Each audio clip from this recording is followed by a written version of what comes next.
आज बऱ्याच दिवसांनी लेखणी घेतली. आयुष्यावर लिहावे काहीतरी असा विचार आला. डोक्यात विचारांचं काहूर माजलं आणि मनामधून प्रश्नांचा भडीमार सुरू झाला. आयुष्य म्हणजे काय? कसं असतं ते? स्वतःसाठी जगायचं की दुसऱ्यांसाठी असतं ते? सुरुवात कुठे, शेवट कुठे, या दोन्ही मधला प्रवास कुठे? काय असतं हे आयुष्य? कसं जगायचं असतं हे? नमस्कार मित्रांनो, मी राज पवार.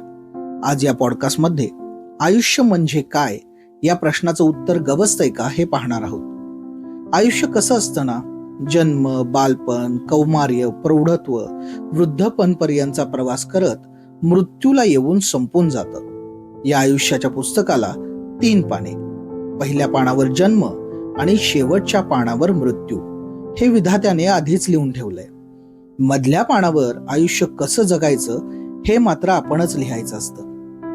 मित्रांनो, आयुष्याचा गोल्डन इरा म्हणजे बालपण. सगळं कसं छान छान असतं. सगळे आपले लाड पुडवत असतात. सगळं कसं हवंहवंच असतं. त्यानंतर टीनेज येतं. खूप काही मजा मस्ती, शाळेमधली यारी दोस्ती, खूप सारे प्लॅन्स, हिंडणं फिरणं आणि क्लास बंक करून नदीकडच्या झाडावरच्या आंबे चिंचा पाडायला जाणं. थोडा वेळ सरतो आणि कॉलेज लाईफ सुरू होते.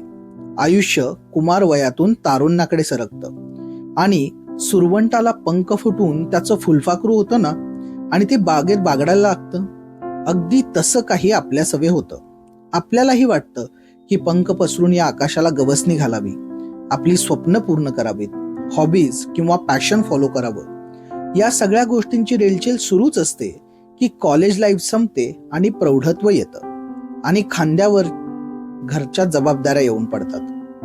आणि पोटाची खळगी भरण्यासाठी आणि जबाबदाऱ्या पार पाडण्यासाठी जन्मभूमी सोडून कर्मभूमीकडे धाव घ्यावी लागते. मग नोकरी, तोकडा पडणारा पगार आणि घरची जबाबदारी याची सांगड घालता घालता नवीन जबाबदारी येऊन थडकते. ते म्हणजे लग्न. मग तिची जबाबदारी आणि नंतर होणाऱ्या मुलांची जबाबदारी. या सगळ्यामध्ये आपलं आयुष्य जगणं राहूनच जातं. आणि आयुष्य म्हणजे काय?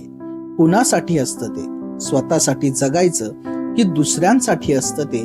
या प्रश्नाचं उत्तर काही दिसत नाही.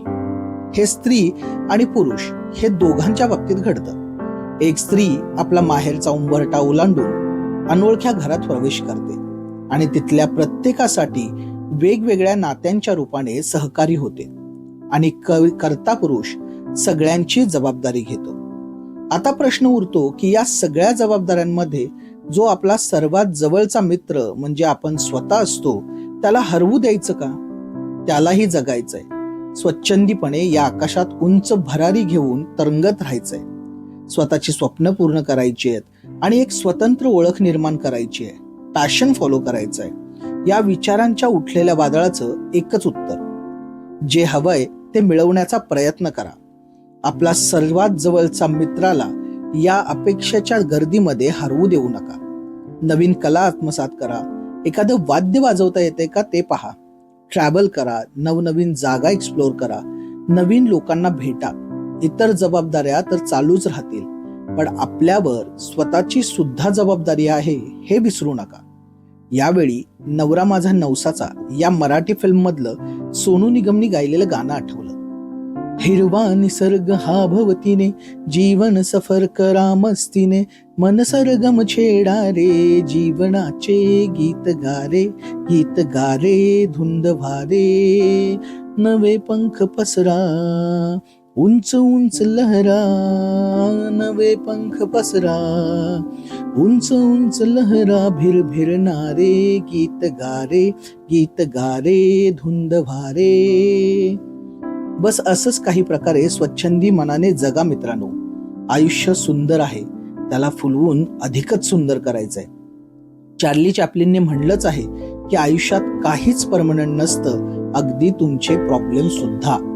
सो मित्रांनो, समस्यांना सामोरं जाऊयात, त्यांना सॉल्व्ह करूयात आणि पंख पसरून या आकाशाला गवसणी घालूयात आणि ते सगळं मिळवण्याचा प्रयत्न करूयात जे तारुण्यात ठरवलं होतं.